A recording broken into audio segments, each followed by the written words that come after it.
Hello and welcome to a new Sims 4 speed build. Today I'm doing a tiny tier 1 home and it's very yellow and it's very inspired by the new Nifty Knitting Stuff Pack. Before I get into the actual build, I just want to say thank you so much for watching. If you do like my video, please feel free to like and subscribe. I'd really appreciate it. I know that my audio is not the best. I broke my headset. So I'm waiting for a new one to be delivered, but we're actually in lockdown and yeah, I don't know when that's going to happen. And also, if you don't want to watch the whole video, that's fine. There are screenshots at the end of the video if you're interested in seeing how it all turns out.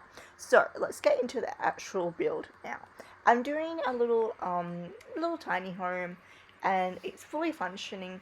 The only thing I forgot to include was a laptop or some sort of computer, but there is a dining table, so if you bought your sim a laptop, you would have a fully functioning house. I have been in a massive building rut ever since Nifty Knitting came out. Every house I've built, I have not liked the look of. And I'm not blaming the pack at all, because we're even talking about the exteriors. And like, even the exterior of this house, I'm not in love with, but it's the best that I've done for days and days. And it got to the point where I really wanted to upload a video. I wanted to build something that I was proud of.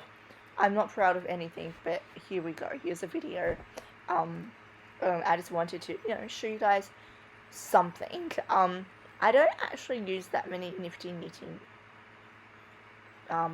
items, to be honest, but it was very inspired by the color tones that you get from that pack. It's a very bright pack. So I built this cute little yellow cottage. How many times will I say yellow in this video, I wonder? It's 32 tiles. I worked really hard to keep it under 32 tiles, and I think I did pretty well. So this main area is going to be a kitchen, dining area, and you get like a Murphy bed, so you have a lounge room slash bedroom.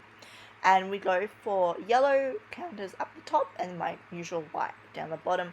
I wanted like a splash of colour, but I didn't want it to be too crazy colourful. I don't know. The house ends up being pretty colourful, but I thought a bit of white in the kitchen was nice. So that is the Murphy bed, and then we have the TV, and then we do one of my favourite things in The Sims. I put pot plants on the windowsills, which I love doing.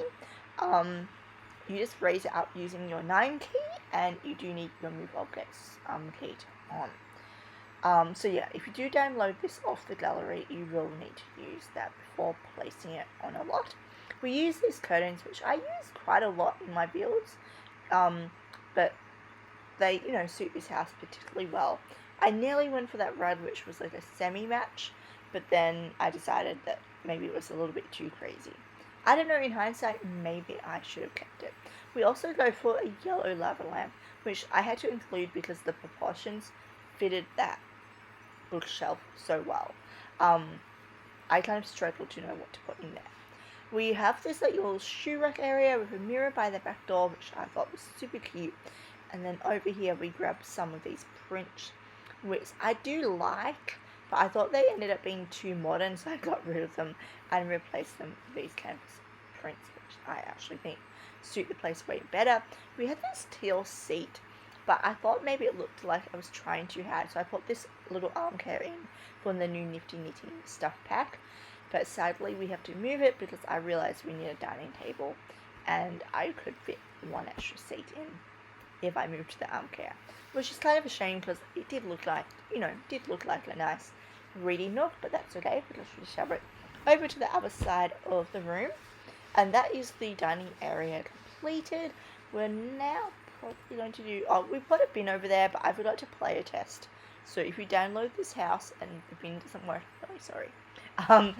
We put some more prints around the place, and then we head into the bathroom. I used the university shower, which is amazing for these tiny home bathrooms. I honestly don't think I can make a tiny home without that shower. And then a blue sink in the bathroom, and those tiles, which I never realized they actually match. And I realized I went really fast through that bit, so I'm sorry. I hope you got a minute or a second to see the bathroom. I did actually sit down and record this audio, and then I realized that even though I'd sped the footage up, that it was not enough. Oh, there's the tiles. You didn't even see them yet. Yeah, I was like, oh wow, they match. So I was pretty happy about that. But yeah, I did speed this up because I thought it was getting a little bit boring. We have one yellow feature wall, and then the rest is grey. I felt like there was enough colour in the house to be able to cope with, just plain grey walls and some walls. We go for this red brick paint thing because obviously we can't put tiles out here because then we'd be over the 32 tile limit. But I think it still looks reasonably okay, I guess. And I do put a rocking seat out the front, which was, from the very beginning, that was the intention. We needed some sort of, front deck where you could sit and knit and watch your neighbours walk past.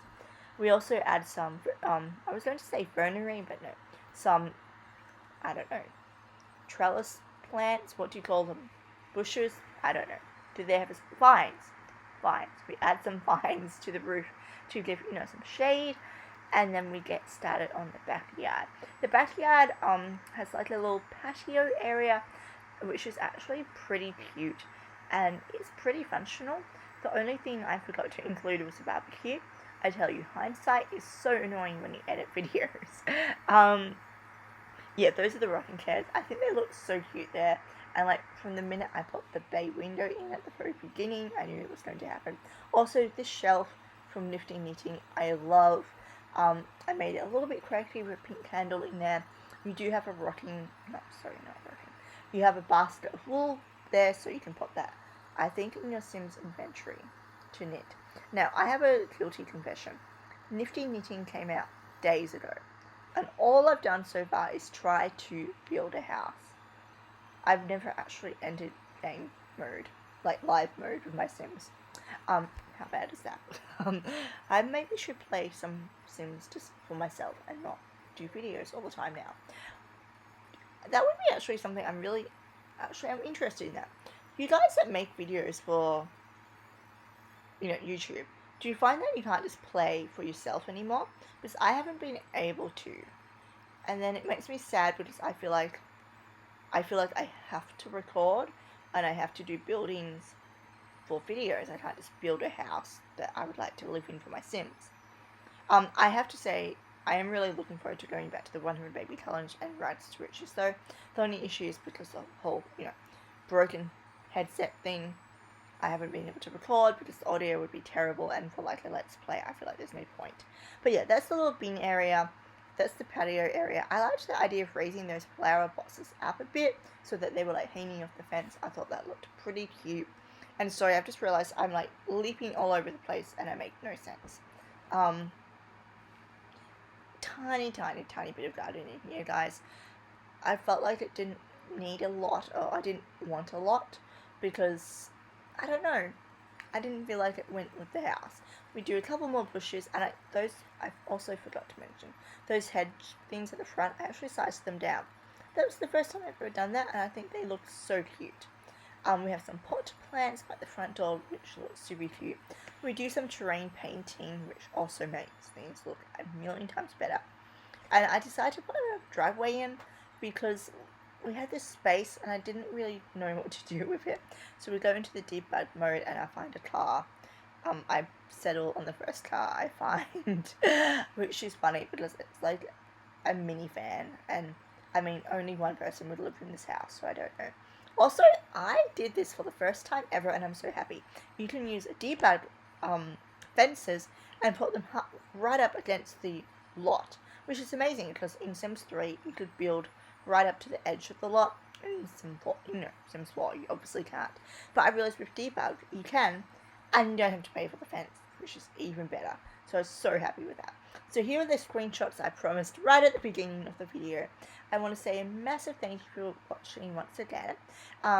You can find me on Instagram and Twitter, and yeah, please like and subscribe if you liked this video. Thank you so much for watching, and have a wonderful day. Bye!